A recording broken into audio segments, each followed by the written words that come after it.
নমস্কার। Ramakrishna TV YouTube চ্যানেলের পক্ষ থেকে সকল মা, বাবা, দাদু, দিদা, ঠাকুমা, ঠাকুরদাদাদের জানাই অনেক অনেক ভালোবাসা, প্রীতি ও আন্তরিক শুভেচ্ছা। সবাই ভালো আছেন, ভালো থাকবেন। আশা করি আপনাদের রানী রাসমণির সম্পর্কে যে আলোচনাগুলো হচ্ছে সেগুলো আপনাদের সবারই ভালো লাগছে, তাই না?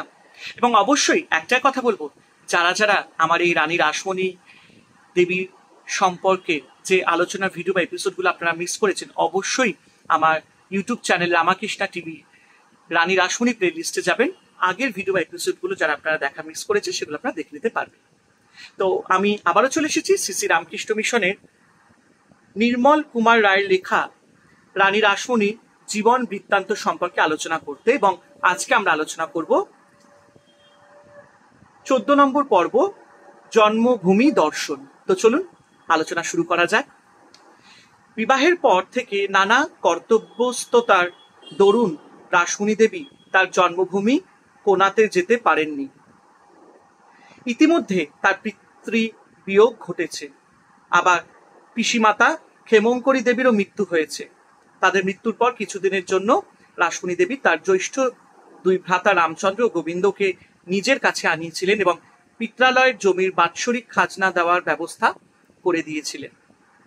সেইখানে কেউ বাস না করার ফলে পিতার বাস্তব ভিটাটির কোনো চিহ্ন ছিল না। রাসমণি দেবীর প্রাণে খুব ইচ্ছা জাগে যে তিনি একবার জন্মভূমি দর্শন করতে যাবেন, কিন্তু সেখানে বাসস্থানের জায়গা না থাকায় তিনি কয়েকদিন আগে সেখানে কিছু টাকা ও 2 জন লোক পাঠিয়ে বাস্তু জমির ওপর অস্থায়ীভাবে 2 কি 3 রাত বাস করার জন্য 2টি মাটির ঘর সমেত একটি কুটির নির্মাণ করান।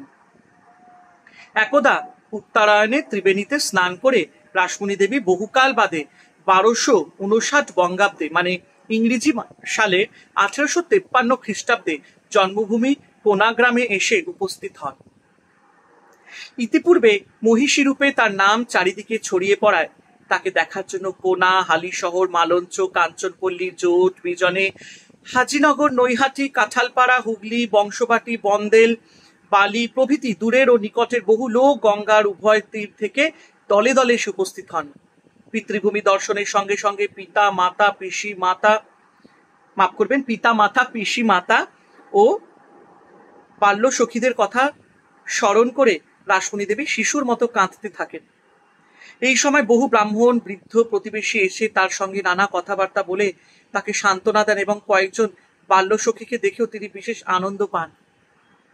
সেখানে 3 রাত্রি বাস করার সময় রাসমণি দেবী কাউকে অর্থ, কাউকে বস্ত্র, কাউকে আহার, কারোর ঋণ মুক্তি, কারোর নবজাত শিশুদের উপঢৌকন, কোনো নববিবাহিত বরবধূকে যৌতুক দান, গ্রামের অন্ধ আতুর উপায়হীনদের অর্থদান প্রভৃতি নানাভাবে নিজেকে উজাড় করে দেয়।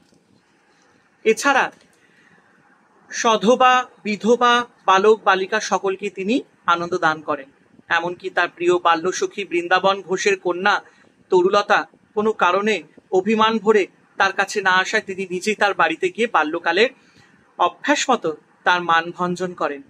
তরুলতাকে তিনি অর্থ বস্ত্রাদি দিয়ে এবং তার বিধবা মাতাকে একখানি দামি পট্টবস্ত্র ও কিছু অর্থ দিয়ে তৃপ্তি লাভ করেন।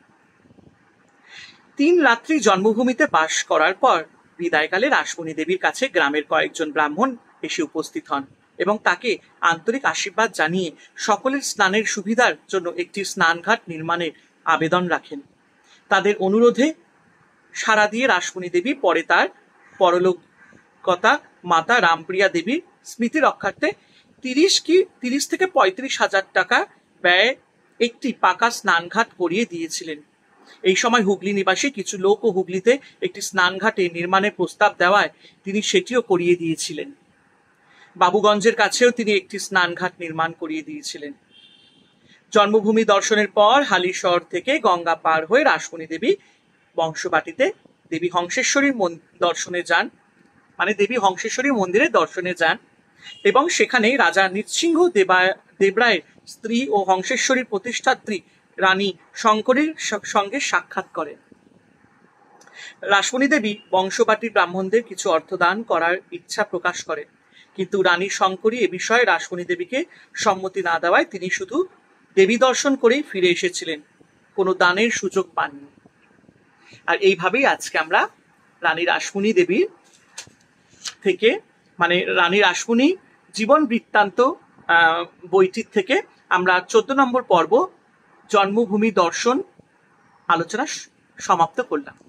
যদি কোনো উচ্চারণে ভুল করে থাকি, যদি কোনো কারণে কিছু ভুল বলে থাকি, আমি আমার ঈশ্বরের কাছে ক্ষমা চেয়ে নিচ্ছি, আমার বাবা মার কাছে ক্ষমা চেয়ে নিচ্ছি এবং আপনাদের কাছে ক্ষমা চেয়ে নিচ্ছি। রামাকৃষ্ণা টিভি ইউটিউব চ্যানেল কিভাবে সাবস্ক্রাইব করবেন, শেয়ার করবেন এবং অবশ্যই আপনাদের ভালোবাসাটা চাই। হরে কৃষ্ণ কৃষ্ণ কৃষ্ণ হরে হরে, হরে রাম রাম রাম হরে হরে। জয় শুভ শম্ভু, জয় দেবী দুর্গা দুর্গতি নাশিনী, জয় মা কালী।